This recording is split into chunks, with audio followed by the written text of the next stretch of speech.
दंडोत प्रणाम. महाबाबा शके 1194. महानुभाव पंथाचे संस्थापक भगवान श्री चक्रधर स्वामी महाराज आपल्याला सोडून उत्तरापंथी निघून गेले.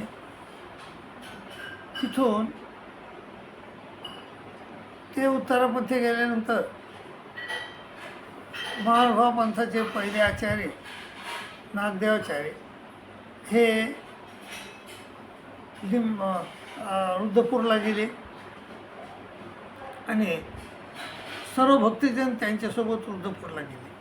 रुद्रपूरला राहिले. तिथं 14 वर्षे राहिले. 1194 ते 14, 1194 आणि 14 म्हणजे 1208. 1208ला गोविंदप्रभू महाराज निजधामाला गेले आणि मग निजधामाला गेल्यानंतर भट्टोबासाचं मन तिथं काही लागलं. रुद्रपूरमध्ये भट्टोबासाचं मन काही लागलं. मग भट्टोबास गंगा तीराला निघाले आणि तिथून निघाले रुद्रपूरहून आणि गंगा तीराला आले.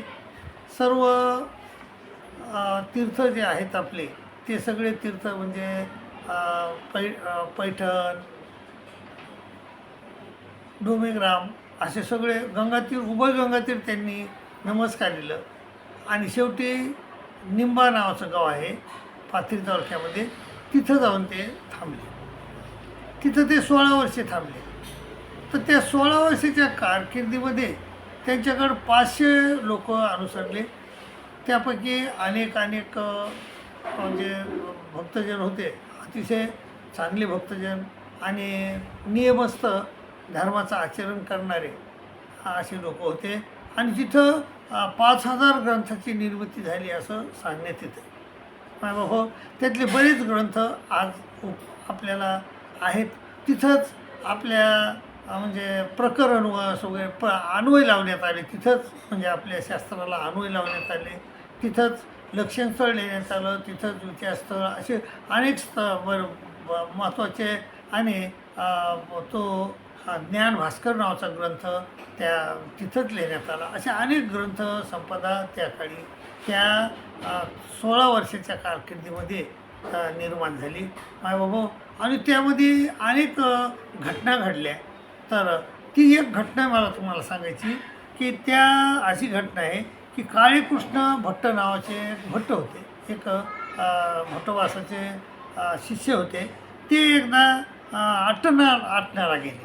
आटणीला गेले तर आटणी चोर म्हणून धरले आणि तिथं त्यांना चोर म्हणून पकडण्यात आलं आणि फोकवरी मारले. त्यांना खूप मारलं, फोकानंच मारलं आणि काही शरीर संपा दिले. काही शरीर संपा दिले तो एकही म्हटले. तर त्यांना मारू लागले.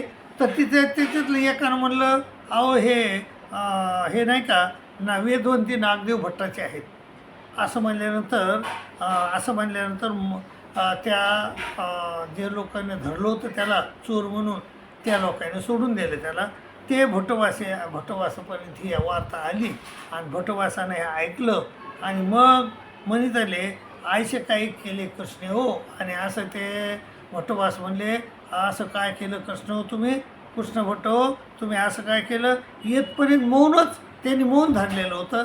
अहो मौन सोडायचं, सांगायचं ना, काहीतरी पर्याय द्यायचा. आणि परंतु त्यांनी काय तसा पर्याय द्यायला नाही. जे मौन धरलं होतं ते मौन काय सोडलं नाही त्यानं. आणि मग हे ऐकल्यानंतर भट्टोबासानं पाहिलं की बाबा आपल्या लोक चोर म्हणून धरायलेत, मारायलेत, तर आपला काहीतरी एक विशिष्ट वेश पाहिजे. आणि मग भट्टोबाशी गोसावी सांगितला तो असंधान महात्मा वेश. आता हा असंनिधानी महात्मा वेश कुठं सांगितला होता, कोण्या चरित्रात मला तर काही वाचण्यात नाही आला. परंतु हे इथं लिहिलं आहे या नरेंद्र पंडितांना लिहिलं की बाबा असंनिधानी सांगितलेला महात्मा वेश रचीला. एरवी असंनिधान वेशच होते. एरवी आतापर्यंत लोक असंनिधानाच्या वेशातच होते. साध्या कपड्यामध्येच लोक वावरत होते. साध्या कपड्यामध्येच म्हणजे ते परमेश्वराचं चिंतन करत, अनुसरण बी साध्या कपड्यातच त्यांचं अनुसरण झालं होतं. पण इथून पुढं त्या कृष्ण भट्टाला मारलं, चोर म्हणून धरलं, मारलं. आणि तिथून पुढं मात्र हा असंधानी वेश आपल्याला आला. तर काही लोकांनी म्हणजे तिथं दोन पक्ष पडले आपल्या पंथाबी म्हणजे परशुराम बासानंतर हे 13 आमनाय तयार झाले. आणि 13 आमनायाचे म्हणजे 6 आमनाय कवीश्वर, 6 आमनाय उपाध्ये. तर कवीश्वरानं लाल कपडे धारण केले, गुलाबी कपडे धारण केले कवीश्वरला कुळाच्या लोकांनं. आणि म्हणजे उपाध्ये कुळाच्या लोकांनं कोणचे म्हणजे काळे कपडे धारण केले. आणि असं याप्रमाणे वेश धारण करत आजपर्यंत हे वेश चालू आलेला आहे. मायबाबा, हा वेश म्हणजे अनुसरण नव्हे. अनुसरण म्हणजे इथं अधीन होईजे आणि इथून मनीतले की जे ते अनुसरण. हा कपडा, कपडे घालणे म्हणजे कपड्याचा वेश घेणे, धर्माचा वेश घेणे म्हणजे मी त्या धर्माचा आहे असं दाखवणं आहे. आणि तो बाह्य वेश आहे. परंतु संन्यास हा अंतरातून झाला पाहिजे. काम्यानाम कर्मनाम न्यासम संन्यासम कविदू, असं ते म्हणले. काम्य कर्माचा त्याग झाला पाहिजे. काम्यानाम कर्मनाम न्यासम संन्यासम कविदू सर्व कर्मफल त्यागम प्रावत्यागम विचक्षणा, असं श्रीकृष्ण महाराजांनी गीतेमध्ये सांगितलं. आणि अनाश्रित कर्मफलम कार्यम कर्म करोत्या संन्यासीच न निरग्न चाकरी.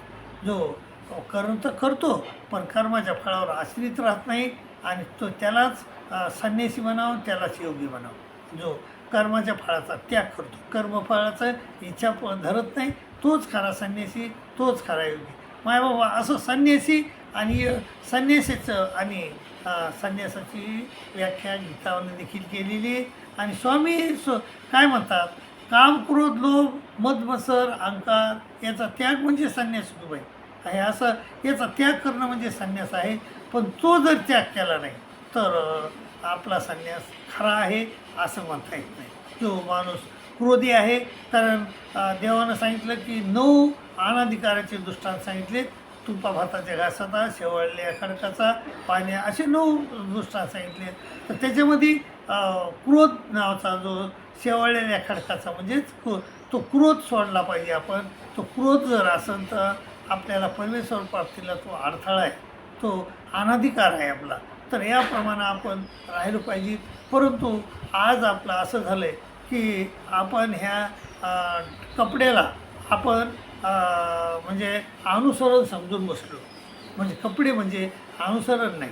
म्हणजे लोकांना हे समजून घेणं गरजेचं आहे की कपडे घेणं म्हणजे अनुसरण नाही. कपडे घेणे आणि परमेश्वराचं ऐकणे, ह्या कपडे घेणे म्हणजे त्या धर्माचा प्रवेश करणे आहे. कपडे घेणे म्हणजे त्या धर्माचा प्रवेश करणे आहे. मी ह्या धर्माचा अनुयायी आहे, मी ह्या धर्माचा साधक आहे, मी ह्या धर्माचा म्हणजे योगी आहे, ह्या धर्माचा म्हणजे संत आहे, भिक्षुक आहे असं दाखविणं, त्यासाठी कपडे घ्यायचे असतात. परंतु दुसरा भाग आहे तो म्हणजे विधी पाळायचे, निषेध टाळायचे, तर दोष चुकवायचे. आठन विजन, भिक्षा भोजन, स्मरण, प्रसाद, शिवा, निद्रा हे करणं म्हणजे देवाचं ऐकणं आहे. आणि हे विधी पाळायचे, निषेध टाळायचे. निषेध म्हणजे अनिष्ट, अविधी, हिंसा आणि अन्य धर्म. अनिष्टासाठी म्हणजे देवानं ह्या सगळ्यासाठी दृष्टांत पण आपल्याला समजून सांगितलेलं आहे. तरीही आपल्याला समजायला तयार नाही. आपण कपड्यालाच संन्यास म्हणायलो. कपडे म्हणजे संन्यास नाही, कपडे नामी संन्यास नाही. आणि मायबाबो, जर तुम्हाला जर काळे कपडे घालून तुम्हाला परमेश्वर होत असेल तर जे काही इतर समाजातले लोक देखील काळे कपडे घालून वावरतात. काही लोक बाया सदोदित काळे कपडे घालून वावरतात. मग त्याला बी परमेश्वर व्हायला पाहिजे नियमानं. कारण पण तसं होत नाही. पण कपडे घालून कुठं संन्यास होत नाही.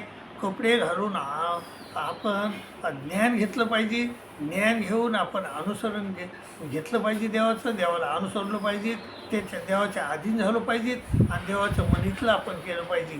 परंतु आपण असे की पहिल्याच वचनामध्ये आपण बांध होतो. आपण स्वदेश संबंध देवानं सांगितले, स्वदेश संबंध त्याचे, स्वग्राम संबंध त्याचे, संबंध याचा संबंध तो विशेषता त्याचे असं सांगितलं आहे. परंतु आपण घरीच राहतो. पण हे घरी राहणं म्हणजे अनुसरण नाही मायबाप. फक्त कपडे घेणं हे, तर कपडे घेणं म्हणजे काय आहे? कपडे घेणं म्हणजे मी ह्या विशिष्ट धर्माचा अणू आहे, अनुयायी आहे असं दाखविणं आहे.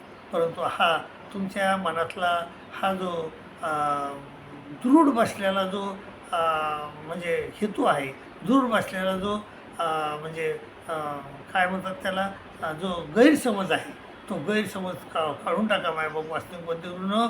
आणि संन्यास घ्यायचा असेल तर कपडे घ्या, परंतु कपडे घ्या म्हणजे संन्यास तर तुम्हाला दीक्षा तर घ्यावंच लागेल. दीक्षा घ्या, परंतु दीक्षा घेतल्यानंतर आपण तिथंच थांबायचं नाही, तर देवाचं मनीतलं करायचं, देवाच्या अधीन व्हायचं.